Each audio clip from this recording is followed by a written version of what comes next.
a lot of people are pointing fingers at their friends. From your professional opinion, what makes them look guilty? I wouldn't say it makes them look guilty, but it definitely makes them look suspicious. The friends did not act as friends normally do. First of all, if you leave your friend back, you're going to know exactly who they stayed with. And from the very beginning, it's been conflicting information.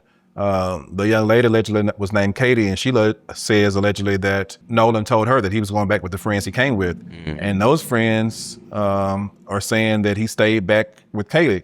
So one of those two cannot be the truth. And what we do know is that Katie did not lawyer up initially. I don't think she still has lawyered up, but we were told that the so-called friends lawyered up initially. They deactivated their social media, maybe scrubbed some of their social media initially. That's very suspicious. Why would you do that if no foul play was expected or had occurred? Because people drown every year.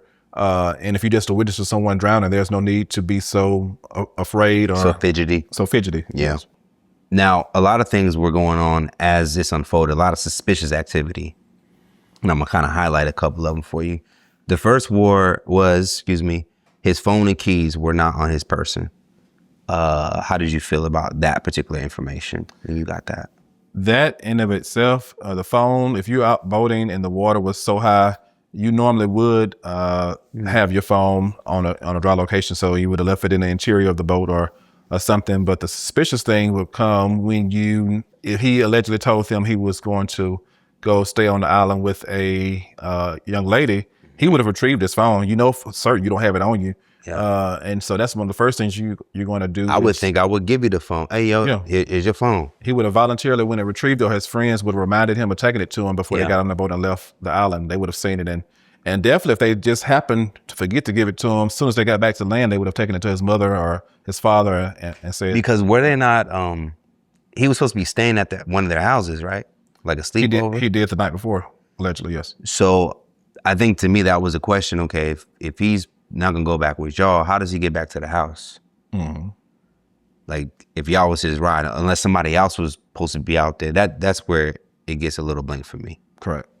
Because his car was still at the friend's house, yeah. Right. Another thing that kind of came up, maybe that's considered suspicious, that they didn't let his family know, particularly his mother know, till like 11 p.m. or something like that. Yes. That he was missing.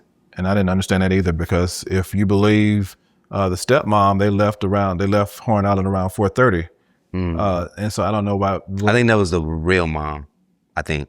Now the judge is a stepmom. She was out there too? She didn't go out there. The real mom went out there, but someone released a statement on Facebook, and I believe that was Ashley Cole, that recounted what I believe Warren Hudson, that they left the island around 4:30. And so there's a lot of hours that would have passed between 4:30 p.m. and 11 p.m. So I don't know why they would have waited till 11 p.m. to call Miss Wansley. Yeah, I think that was something that stood out for me, because it kind of helped support something possibly happening, things moving, things being deleted, if you're kind of getting all that time, that time we don't know what's happening. Now, I also will point out another thing that was suspicious is the inconsistencies in their storylines when it first came out, like the timeline. I will kind of give this grace, but Warren's real mother said that they left around 5. There was a DM message that we had covered. And then his stepmother said around 4:30 is when they left. But I was noticing a lot of inconsistency at times. Were there other things that time-wise that didn't make sense for you? Yeah, I don't see why the stepmother and the real mother would have different timelines. What did Warren tell them? The truth never changes. And so he should have told them both the same thing.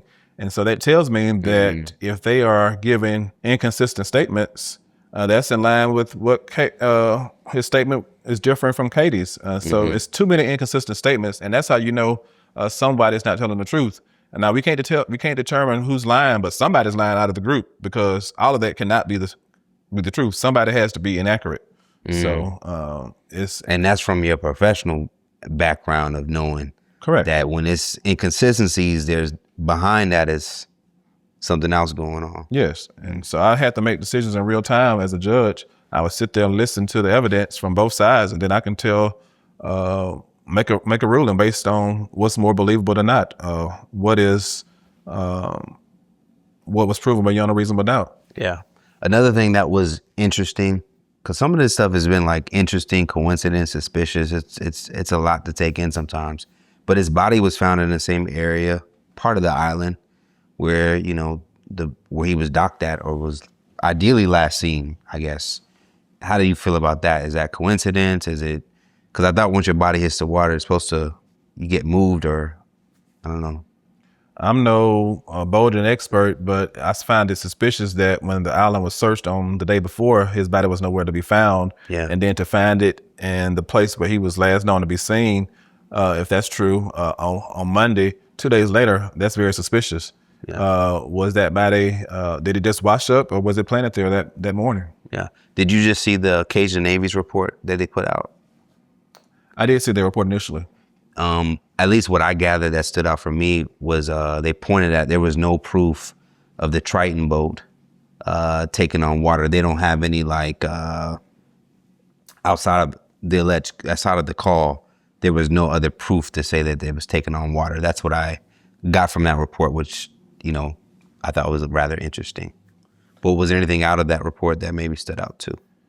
Yeah, I just found it very suspicious. The whole thing with calling CETO versus calling 911 or calling the Coast Guard if you were sinking, and then the CETO dispatcher asked whoever she was speaking to, did they need Coast Guard, and they said no. And that's not a normal response. If you're sinking and taking on water and about to lose your life potentially, you're gonna want somebody very trained and professional that's close by to get there as soon as possible, and as many people as possible. Yeah.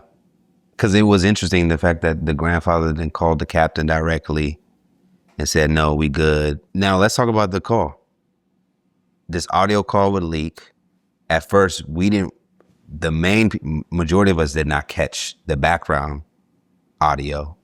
That audio was then stripped, enhanced, or helped so people can hear it. And we hear a conversation that sounds like some foul play is happening. It sounds that way. I think I could say that right. And what was your reaction to hearing the audio recording? Yeah, when I initially heard the recording, I focused in on the conversation between the dispatcher and whoever the guy was. You can clearly hear what they're saying. I did notice initially that there was some faint sounds, a chatter, but I had not been able to decipher what was said. But when it was stripped by audio engineer or enhanced or without the use of AI, you can clearly hear certain things being said. And that led me to believe, was Nolan actually on that boat. Want to watch the full interview? Well, it's available now to all Hype Plus YouTube members. Cancel anytime. Hit join below to check out full interviews like this. This is for those who want more unfiltered news.